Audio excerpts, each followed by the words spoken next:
जय माँ गंधर्वपुरवासिनी। माँ पीताम्बरा बगलामुखी का आशीर्वाद आप सभी भक्तों पर सदैव बना रहे।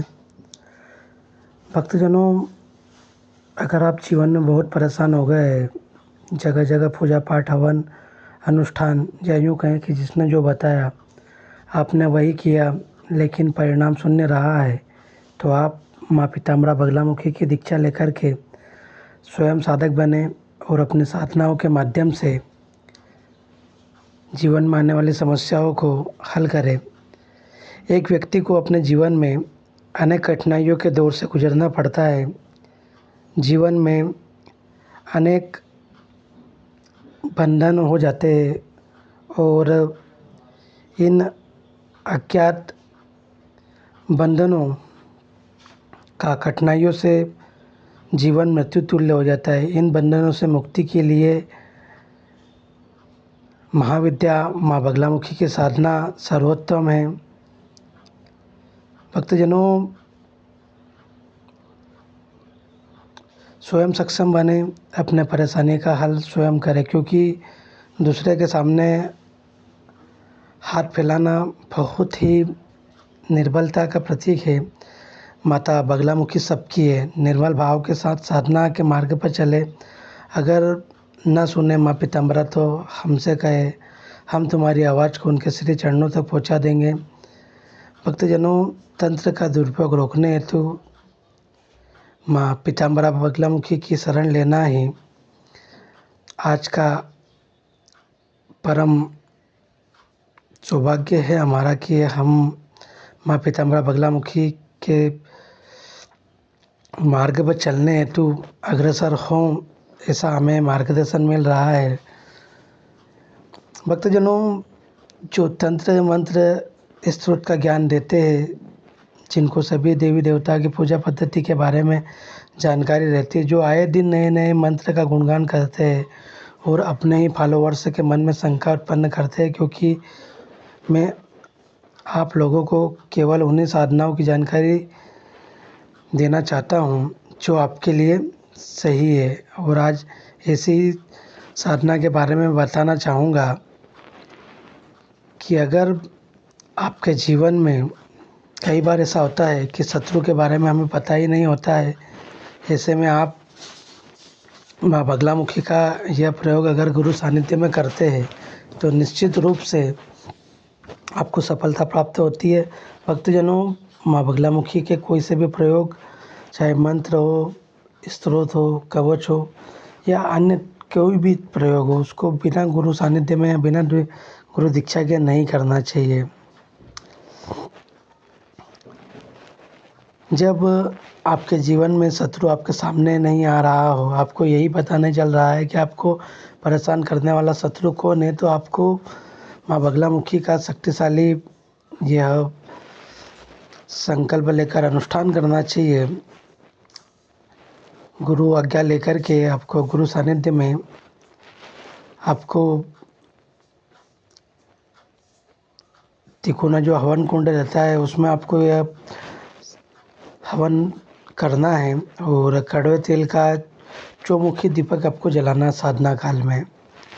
हवन में आपको नीम की बबूल की लकड़ी इस्तेमाल करना संविदा के रूप में, और हवन सामग्री में आपको लाल साबुत, सूखी मिर्चें, राई, काले तिल, पीली सरसों, काली सरसों, काले उड़द, साबुत वाले सरसों का तेल, उल्लू के पंख, कौवे के पंख, नमक मिला करके सामग्री बना ले।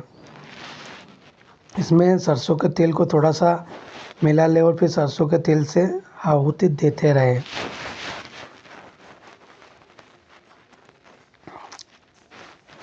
आप यह हमेशा ध्यान रखिए कि आहुति आपको क्रम अनुसार ही देनी है, जिस तरह से आपको गुरु सानिध्य में प्राप्त हुई है। फिर भी हम आपको बता देते हैं कि सबसे पहले गुरु को एक आहुति दे। एक आहुति इष्ट को, 3 आहुति अग्निदेव को, 3 काली को, 3 भैरव को, 3 रौद्र को, 3 संवारक देव के नाम दे और 3 आहुतियाँ बगलामुखी की गणिका, योगिनी, डाकिनी, साकिनी के नाम दे। उन्हें शत्रु के पास उत्पात मचाने भेज दे। फिर बगलामुखी मंत्र से हवन करे। और उसके साथ साथ माँ का जो पंच महाशक्तियों से संपुटित मंत्र है, अगर आप उसका प्रयोग करते और 11 दिन तक आप हवन करते शत्रु विनाश के लिए, तो निश्चित रूप से आपके जो शत्रु है उसको स्वयं माँ बगलामुखी दंड देगी, और जो आपके गुप्त शत्रु वो भी त्रस्त हो जाएंगे। आपको जो माँ की जो आहुतियाँ रहती है, आप चाहे तो नोट भी कर सकते हैं, लेकिन ध्यान रखें कि आपको माँ पीताम्बरा बगलामुखी का जो पंच महाशक्तियों से संपुटित मंत्र है, अगर उन मंत्र को आप गुरु सानिध्य में प्राप्त करके उसको जागृत करके इस प्रयोग को करते हैं, तो निश्चित रूप से 2 से 3 अनुष्ठान में ही आपके शत्रु का जीवन तबाह हो जाएगा। आप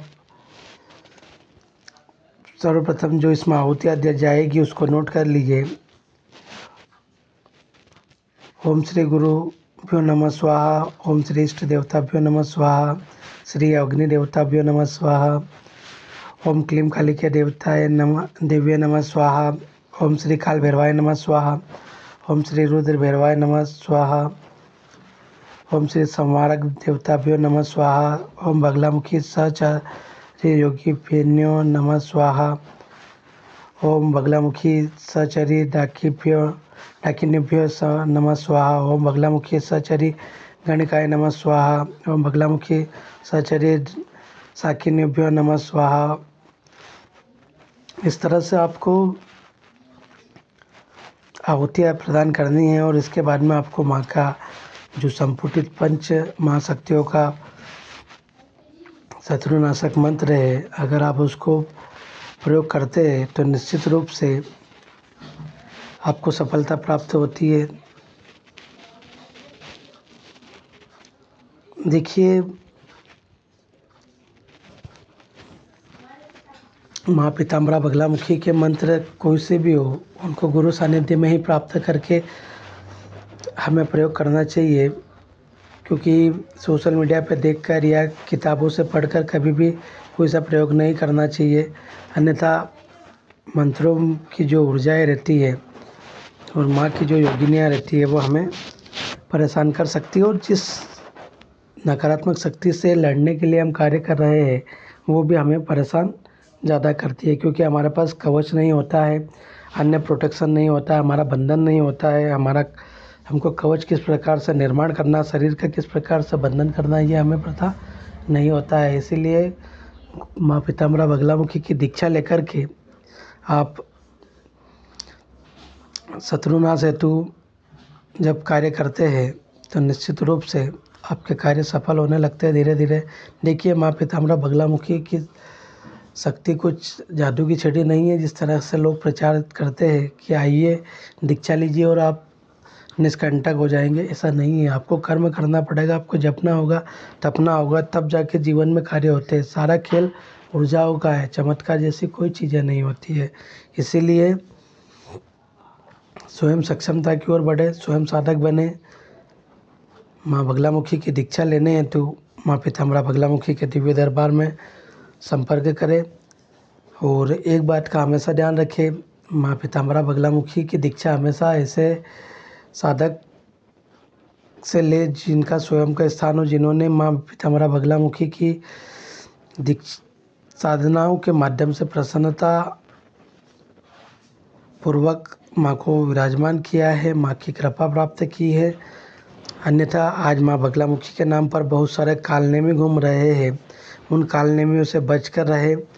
हमेशा योग्य गुरु के सानिध्य में ही साधना सीखे और अपने जीवन में आने वाली समस्याओं के निवारण हेतु पूजन एवं हवन अनुष्ठान करवाए, क्योंकि समस्याएं अगर आप किसी ऐसे कालनेमी के पास में चले जाएंगे जो सिर्फ बगला साधक है, लेकिन उसको ज़्यादा कोई ज्ञान नहीं है, जिसने तप नहीं किया, जप नहीं किया, जिसके गुरु कोई प्रबल नहीं है, तो आप फालतू में परेशान हो सकते हैं, क्योंकि आप अनगढ़ व्यक्ति से कार्य करवाएंगे तो आप भी परेशान होंगे और आप जिन शक्तियों से परेशान हैं वो शक्तियाँ भी आपको परेशान करेगी।